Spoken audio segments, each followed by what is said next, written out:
नमस्कार दोस्तों, स्वागत है आपका एक बार फिर से ब्रेन रूट क्लासेस के अंदर। दोस्तों, आज हम बात करेंगे काफी इंटरेस्टिंग और इम्पोर्टेंट टॉपिक के बारे में। ये टॉपिक है इंडिया के डिफेंस प्रोडक्शन के अंदर प्राइवेट सेक्टर की बढ़ती भूमिका के बारे में। आपने हाल ही में न्यूज में देखा होगा कि डिपार्टमेंट ऑफ डिफेंस प्रोडक्शन इसने अपने नए आंकड़े जारी किए और उसमें बताया कि फाइनेंशियल ईयर 2024-25 में इंडिया का जो डिफेंस प्रोडक्शन है उसके अंदर प्राइवेट सेक्टर की जो हिस्सेदारी है वो 23% तक पहुंच गई है। ये जो लेवल है अब तक का हाईएस्ट लेवल है और ये लगातार तीसरा साल है जब प्राइवेट कंपनीज की भागीदारी बढ़ रही है। इसका मतलब बिल्कुल साफ है कि अब डिफेंस मैन्युफैक्चरिंग केवल सरकारी कंपनियों तक ही सीमित नहीं है, यानी कि जो HAL या जो BEL है इन तक ही सीमित नहीं है, बल्कि अब जो है प्राइवेट फर्म्स इस सेक्टर के अंदर एक्टिवली पार्टिसिपेट कर रही हैं। ये जो डेवलपमेंट है ये इसलिए इंपॉर्टेंट है क्योंकि ये हमें दिखाता है कि इंडिया की डिफेंस पॉलिसी अब गवर्नमेंट ओनली मॉडल से निकलकर पब्लिक प्राइवेट पार्टनरशिप मॉडल की ओर मूव कर रही है। अब क्वेश्चन उठता है, ऐसा कैसे हुआ, यानी कि प्राइवेट सेक्टर्स को ये स्पेस कैसे मिला और गवर्नमेंट ने क्या स्टेप्स लिए। पहले हम डिस्कस करेंगे उन रीजंस को जिन्होंने प्राइवेट सेक्टर के शेयर को बढ़ाया। इसे हम 5 पिलर्स के अंदर समझेंगे। ये जो 5 पिलर्स है ये है institutional reforms, policy changes, infrastructure push, innovation drive और ease of doing business reforms. One by one जो है इन सबको हम डिस्कस करेंगे। सबसे पहले देखते हैं इंस्टीट्यूशनल रिफॉर्म्स को। गवर्नमेंट ने एक मेजर स्ट्रक्चरल चेंज किया। चीफ ऑफ डिफेंस स्टाफ यानी कि CDS और डिपार्टमेंट ऑफ मिलिट्री अफेयर्स यानी कि DM में इनकी स्थापना हुई। इन रिफॉर्म्स का पर्पस था कि तीनों फोर्सेस यानी कि आर्मी, नेवी, एयरफोर्स इनके बीच कोऑर्डिनेशन को बढ़ावा देना और इंडिजिनस इक्विपमेंट को प्रमोट करना। इससे जो है बाई इंडियन स्ट्रेटेजी को बड़ा बूस्ट मिला। अब प्रायोरिटी दी जाती है कि वेपन्स और जो प्लेटफॉर्म्स हैं पहले इंडियन कंपनी से खरीदे जाएं। अगर बात करें सेकंड पिलर की यानी कि पॉलिसी एंड रेगुलेटरी रिफॉर्म्स के बारे में, इसके अंदर 3 मेजर स्टेप्स ने जो है गेम को बदल दिया। पहला जो स्टेप है वो है डिफेंस एक्विजिशन प्रोसीजर यानी कि DAP 2020। इस पॉलिसी ने साफ कहा कि डोमेस्टिक प्रोक्योरमेंट को हाईएस्ट प्रायोरिटी मिलेगी। अब जो है बड़े डिफेंस कॉन्ट्रैक्ट्स सिर्फ DPSUs को नहीं मिलेंगे बल्कि प्राइवेट फर्म्स को भी मिलेंगे, यानी कि उन PSUs को नहीं मिलेंगे जो डिफेंस सेक्टर से रिलेटेड है, बल्कि प्राइवेट सेक्टर्स को भी इसके अंदर शामिल किया जाएगा। दूसरा जो स्टेप लिया गया वो था लिबरलाइज FDI पॉलिसी। अब जो है 74% तक FDI जो है ऑटोमेटिक रूट से और 100% तक जो FDI है गवर्नमेंट अप्रूवल से अलाउ की गई है।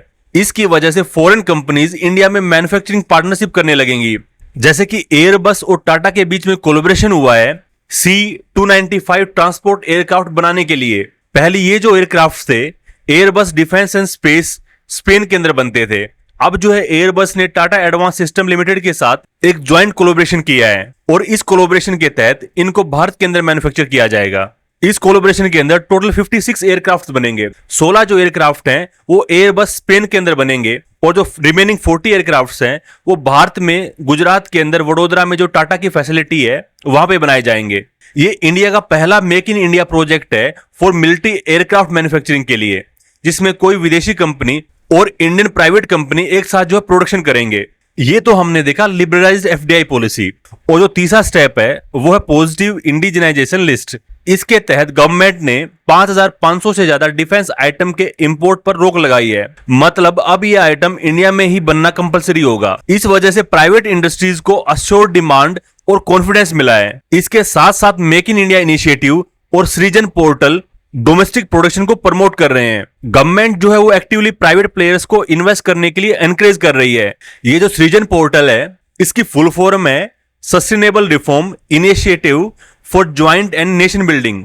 ये एक ऐसा ऑनलाइन पोर्टल है जिसे भारत सरकार के मिनिस्ट्री ऑफ डिफेंस ने शुरू किया है ताकि देश में डिफेंस मैन्युफैक्चरिंग को सेल्फ रिलायंट बनाया जा सके। इस पोर्टल के ऊपर सरकार जो है पब्लिक सेक्टर यूनिट्स जो हैं यानी कि जो DPSUs हैं, उसके अलावा ऑर्डिनेंस फैक्ट्रीज और सर्विस हेडक्वार्टर्स द्वारा इंपोर्ट किए जाने वाले डिफेंस आइटम्स की लिस्ट डाली जाती है। जब ये लिस्ट ऑनलाइन आ जाती है उसके बाद इंडियन प्राइवेट कंपनीज उन आइटम्स को भारत में बनाने के लिए आवेदन कर सकती हैं। मतलब कि ये काम कैसे करता है, पहले क्या होता है DPSUs या उसके अलावा जो आर्म फोर्सेस हैं वो अपने इंपोर्टेड कंपोनेंट्स या सब सिस्टम की लिस्ट डालते हैं इस सृजन पोर्टल के ऊपर। उसके बाद क्या होता है, प्राइवेट सेक्टर मैन्युफैक्चरर्स जो हैं उस लिस्ट को देखते हैं और बता सकते हैं कि कौन से आइटम वे भारत के अंदर ही प्रोड्यूस कर सकते हैं, भारत के अंदर ही उसको मैन्युफैक्चर कर सकते हैं। अगर ये जो प्रपोजल है गवर्नमेंट स्वीकार कर लेती है तो उस इंपोर्टेड आइटम का इंडिजिनाइजेशन प्रोजेक्ट शुरू हो जाता है और इस पोर्टल की मदद से प्रोग्रेस जो है ट्रैक हो सकती है, कोऑर्डिनेशन बेटर हो सकता है और जो टेक्नोलॉजी एक्सचेंज है वो आसान हो सकता है। तो इस पोर्टल को बनाने का जो मेन एम है वो ये है कि इंपोर्ट डिपेंडेंसी को घटाना है, यानी कि जो फॉरेन इंपोर्ट हम कर रहे हैं उसको रिड्यूस करना है, लोकल इंडस्ट्रीज को मैन्युफैक्चर करने के लिए एनकरेज करना है। उसके अलावा डिफेंस इकोसिस्टम के अंदर ट्रांसपेरेंसी लेके आना, मेक इन इंडिया और आत्मनिर्भर भारत को मजबूत करना, इन सब को अचीव करने के लिए ये जो सृजन पोर्टल है ये काम करेगा। अब देखते हैं थर्ड पिलर को, यानी कि industrial infrastructure and budgetary support. Private sector को स्पेस देने के साथ गवर्नमेंट ने जो इंफ्रास्ट्रक्चर भी तैयार किया है, 2 डिफेंस इंडस्ट्रियल कॉरिडोर बनाए हैं, एक जो है उत्तर प्रदेश में और दूसरा जो तमिलनाडु के अंदर। यहां पे कंपनीज को लैंड, पावर, कनेक्टिविटी और जो है टैक्स इंसेंटिव्स दिए जा रहे हैं ताकि कंपनीज जो है प्रोडक्शन प्लांट एस्टेब्लिश कर पाए। बजट में भी काफी बड़ा पुश दिया गया है।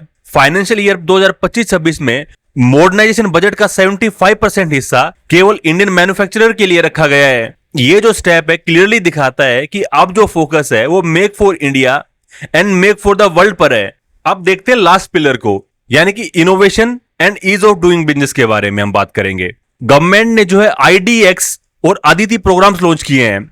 IDEX यानी इनोवेशन फॉर डिफेंस एक्सीलेंस। अगर आपको मैं सिंपल लैंग्वेज में समझाना चाहूं तो IDEX जो है वो एक ऐसा प्लेटफॉर्म है जहां पे नए आइडियाज और जो टेक्नोलॉजीज हैं उनको इंडियन आर्म फोर्सेस की जरूरतों के अनुसार डेवलप किया जाता है। अगर बात करें ये जो IDEX है ये पोर्टल काम कैसे करता है, सबसे पहले क्या होता है, डिफेंस फोर्सेस या जो DPSUs हैं वो अपनी टेक्नोलॉजिकल प्रॉब्लम्स या जो चैलेंजेस हैं वो IDEX पोर्टल पर लिस्ट करते हैं। फिर देश भर के स्टार्टअप्स, इनोवेटर्स, स्टूडेंट्स या जो कंपनीज हैं इन प्रॉब्लम्स के लिए सॉल्यूशन सबमिट करते हैं। उसके बाद जो सिलेक्टेड इनोवेटर्स को फंडिंग, मेंटरशिप, टेस्टिंग सपोर्ट दी जाती है। अगर ये टेक्नोलॉजी सफल हो जाती है तो उसको बाद में जो डिफेंस प्रोडक्शन में इंटीग्रेट कर लिया जाता है। जो डिफेंस इनोवेशन ऑर्गेनाइजेशन है यानी कि DIO, ये जो है IDEX को मैनेज करता है और सिलेक्टेड स्टार्टअप्स को ग्रांट इन एड के रूप में 1.5 करोड़ तक की जो फाइनेंशियल सपोर्ट दी जाती है और इसके साथ में मिलती है testing facilities, military feedback, incubation और मेंटरिंग सपोर्ट। और जो अदिति प्रोग्राम है जिसकी फुल फॉर्म है acing development of innovative technologies with IDEX, ये जो है IDEX इनिशिएटिव की एक नई सब स्कीम है।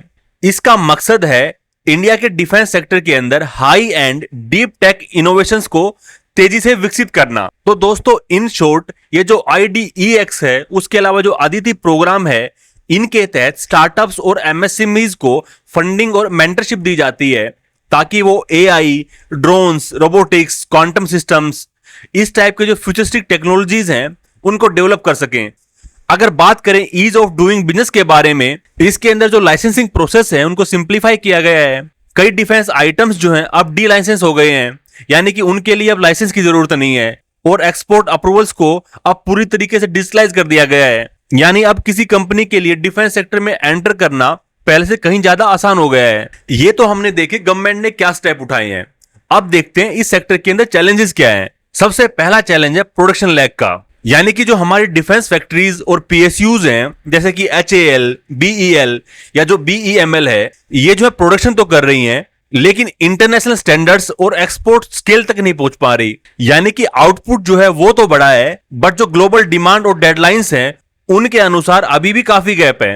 और इसी वजह से जो HAL ने मलेशिया को फाइटर जेट डील का ऑफर दिया था अपने तेजस लाइट कॉम्बैट एयरक्राफ्ट को लेकर, वो जो है मलेशिया ने स्वीकार नहीं किया और लास्ट में जो है Malaysia Korean made FA-50 fighter jets की तरफ जाता है। इसका मेन रीजन था डिलीवरी स्पीड, मेंटेनेंस सपोर्ट, उसके अलावा प्रूवन कॉम्बैट रिकॉर्ड। यानी कि भारत की कैपेबिलिटी स्ट्रॉन्ग है पर timely delivery, large scale production और आफ्टर सेल सपोर्ट में अभी भी सुधार की जरूरत है। सेकंड चैलेंज है वो टेक्नोलॉजी डिपेंडेंसी का।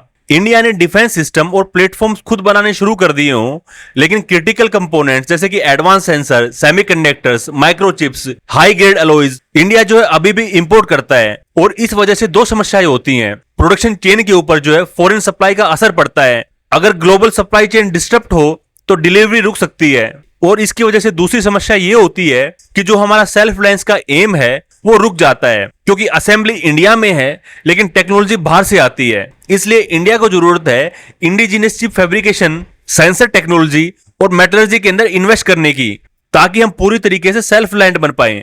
उसके अलावा थर्ड जो चैलेंज है वो फॉरेन रेस्ट्रिक्शंस का। डिफेंस कोलैबोरेशन के अंदर फॉरेन कंपनीज जो हैं अक्सर अपनी कोर इंटेलेक्चुअल प्रॉपर्टीज या सोर्स कोड को शेयर नहीं करती। जो OEMs होते हैं यानी कि जो ओरिजिनल इक्विपमेंट मैन्युफैक्चरर्स होते हैं वो अपने कोर इंटेलेक्चुअल प्रॉपर्टीज और जो सोर्स कोड हैं उनको किसी और देश के साथ शेयर करना नहीं चाहते। इसका मतलब भारत को केवल असेंबली किट्स या सेमी फिनिश्ड सिस्टम ही मिलते हैं, पर जो एक्चुअल टेक्नोलॉजी है वो नहीं मिल पाती। और इन सब का रिजल्ट ये होता है कि इंडियन कंपनीज को बिल्ड करने की जगह असेंबल करने की भूमिका निभानी पड़ती है और इनोवेशन जो है यहीं पे रुक जाती है।